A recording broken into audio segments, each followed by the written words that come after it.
This is Luke Paulson, the Catholic Conservative, and welcome to the News of the Week for May 7th, 2022. And if you enjoy these videos, do not forget to like, comment, and most importantly, subscribe for more. Trend and Twitter followers.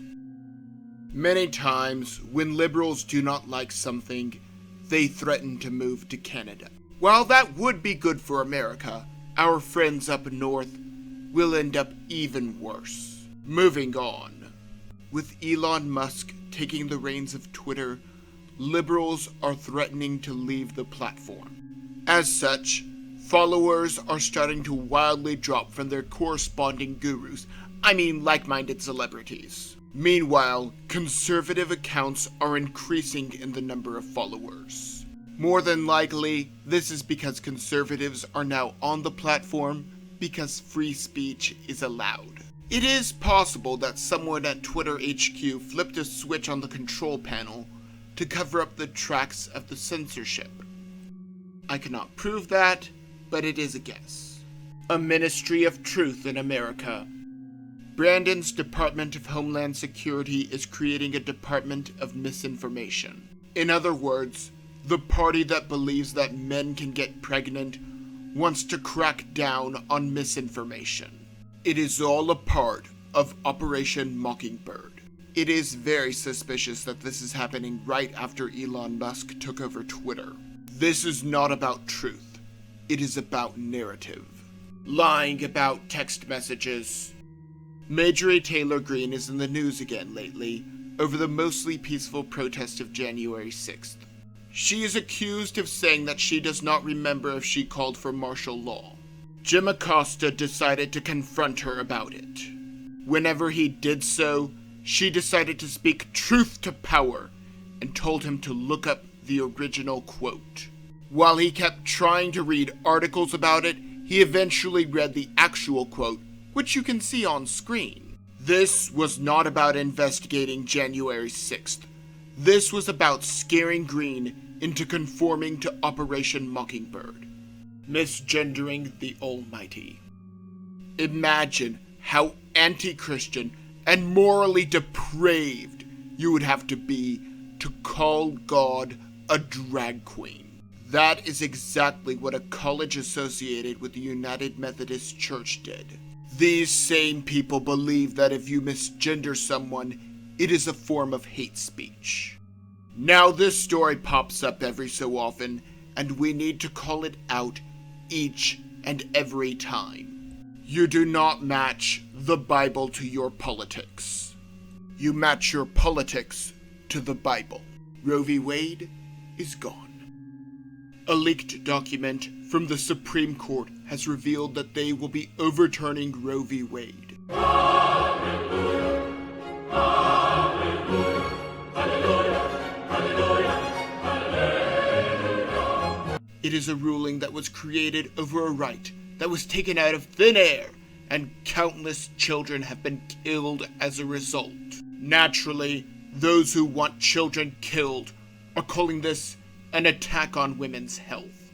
Even though it is not healthy to have your brain sucked out with a vacuum or to be dismembered, there is not one bit of healthcare that is being denied.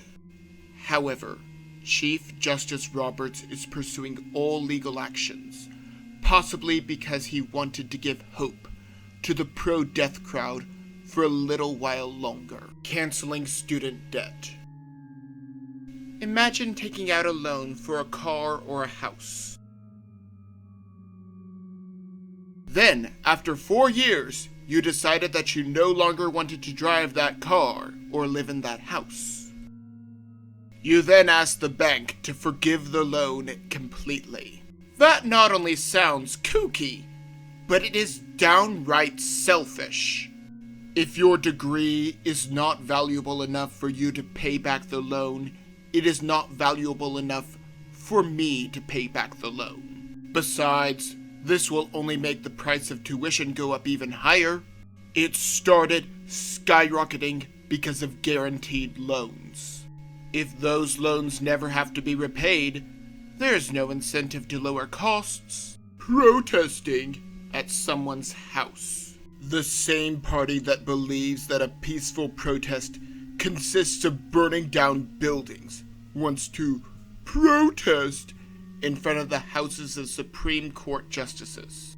This is not about peacefully assembling. This is about scaring these justices to turn from their ways to support killing children.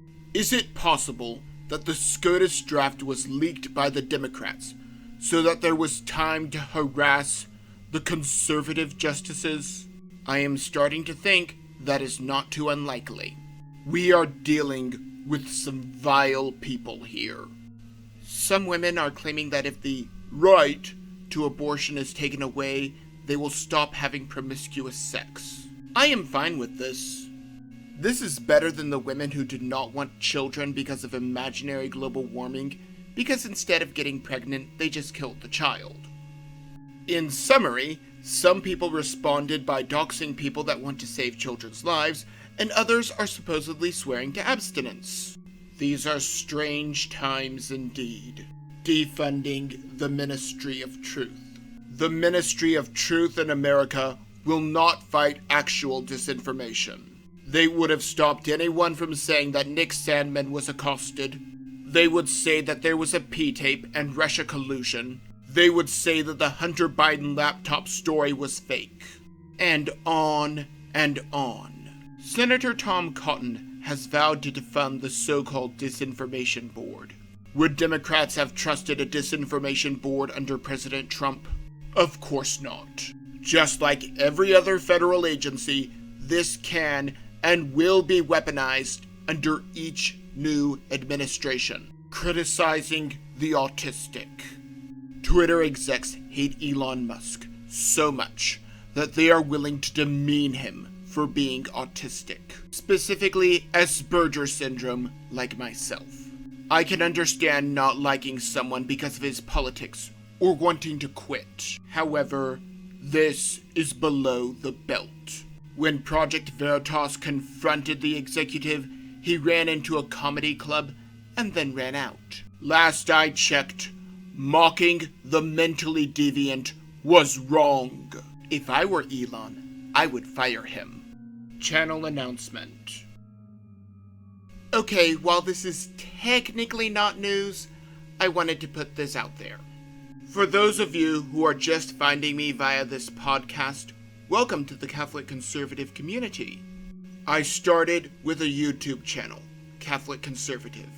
Despite the censorship, YouTube is my home base because of the name recognition of the site. Do not forget to subscribe to that channel, as I also make videos that are more image-centered, and those do not translate well to a podcast format. As of this recording, I am presently on my backup channel, because YouTube flagged a video from several weeks ago because I said certain things about the 2020 election that you are not allowed to say. Be sure to subscribe to Catholic Conservative as well as the backup channel, Catholic Conservative 2. I hope to see you all there. I love interacting with you guys. Also, I want to start doing a live stream as soon as that channel is back up, so let me know if you might be interested. Maybe I'm just blowing smoke. Maybe I'm completely off my rocker, but that is just my opinion. And if you enjoyed this content, do not forget to like, comment, and most importantly, subscribe for more. And also don't forget to follow me on social media.